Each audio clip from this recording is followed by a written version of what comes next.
It's my pleasure to introduce you to a fine artist, and in these days of specialization, a truly Renaissance man. David Whyte is a painter, but he's also an art historian, he's a philosopher, he's a musician. You're hearing him playing the piano right now. As David sees it, he is his own university. You'll find out that David Whyte is the star lecturer in that university.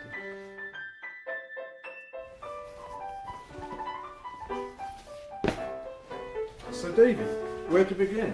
How about the most famous statue in the world? The Venus de Milo. The Venus de Milo. That was only discovered in 1820.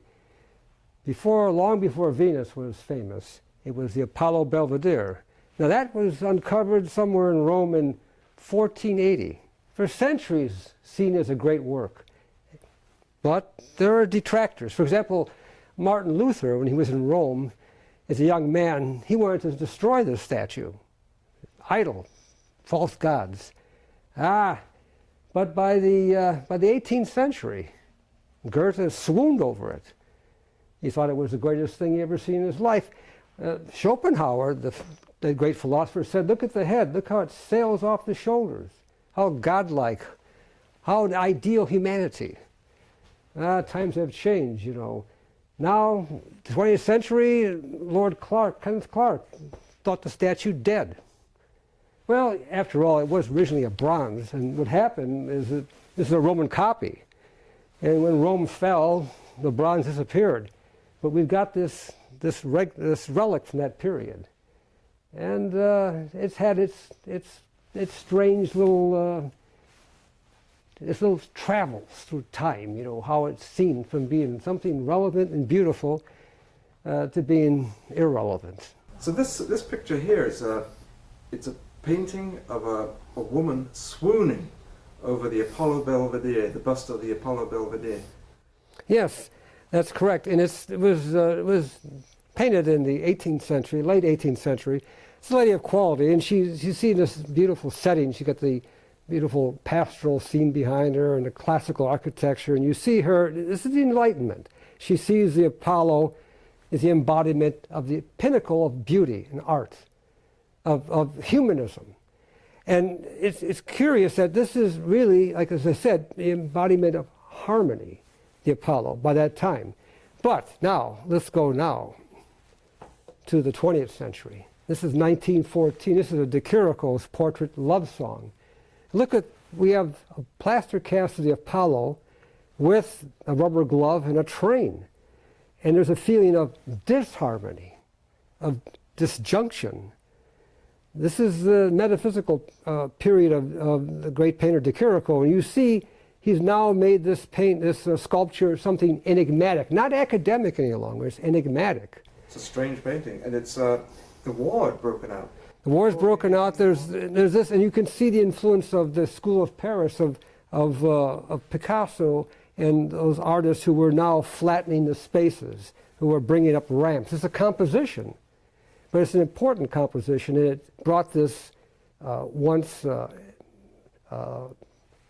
valorized sculpture, this sculpture then attacked, and now here it appears in a modern time as modernism. David, wasn't Rene Magritte influenced by De Chirico? He was the crucial influence.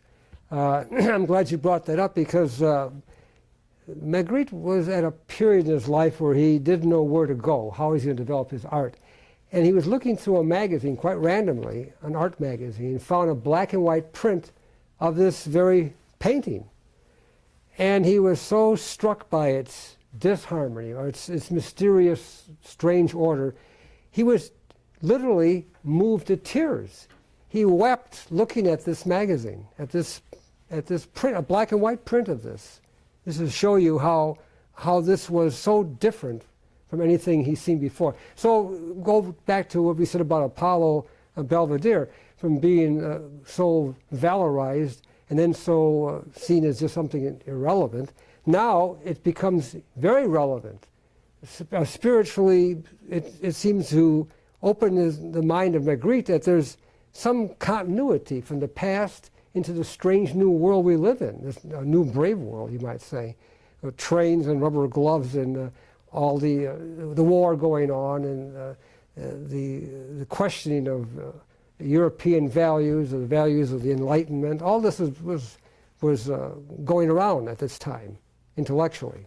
And it gave him a direction. A sense of direction. So he literally helped create surrealism that we know, surrealism. That became surrealism. Yeah, so surrealism. So Apollo Belvedere is part of this too. And this is why it's irrelevant in my own style, as I pointed out.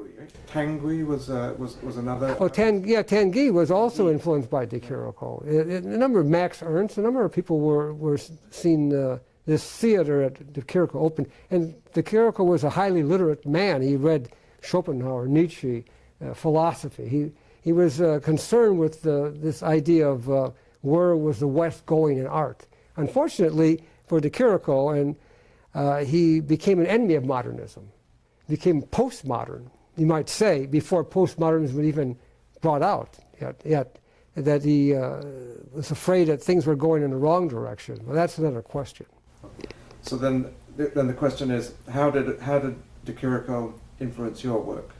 This one here is Geometry Rescuing Apollo Belvedere. Now I move into a neo-cubism, and you see the god Apollo, and you see different kind of echoes of him in this kind of theater De Chirico created. So it stands away both flat and three-dimensional, suggesting a kind of metaphysical world. But here I try to bring a kind of new harmony in our contemporary times, a new kind of understanding that incorporates the past, doesn't repudiate it, but tries to, in a sense, transcend it too. This is the idea, and this other composition is also based on these ancient Greek ideas in a contemporary kind of understanding.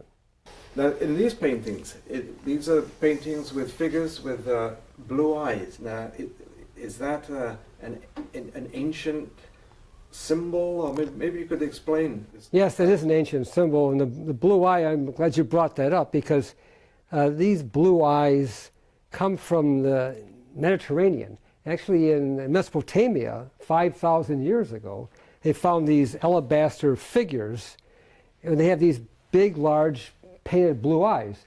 Why blue eyes? Well, in the ancient world, they believed that this kept away the evil eye. It deflected the evil eye, protected you. Remember, this is thousands of years ago, before even the major religions were formed. It's an interesting point. Today we think of the eye as receptive. Things come in, you have an image, and your brain reverses it. In ancient times, they thought something shoots out of your eyes, like rays. And that you could look at somebody, basilisk eye, you could actually cause a person's death or harm by looking at them with an evil intent. So these blue eyes were there to deflect the bad eye beams.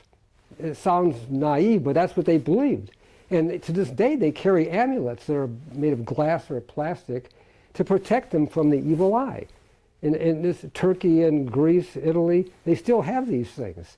In the Mediterranean world, Egypt, this is an ancient idea, but it's still part of our makeup that we want to protect ourselves, like a rabbit's foot. And so so I use this idea of this Elmo as tripartite, is made of urban junk, debris, newspaper, manila envelope, and this figure goes in there, and he appears in different kind of a surrealism, different kind of worlds. And his whole appeal is apotropaic, to turn away the evil eye, is a playful sense of art is a sacred kind of activity, rather than just something to contemplate for its beauty, but something that's actually is active. It protects you. That it's a play on this idea in art. Yeah, it's a totem figure, yeah. And he's done in the neo-cubism I mentioned before. When Cubists used things, scraps, it was to get rid of dimension. It was to flatten things. Here I invert it. Here the newspaper, instead of flattening the composition, actually gives it dimension.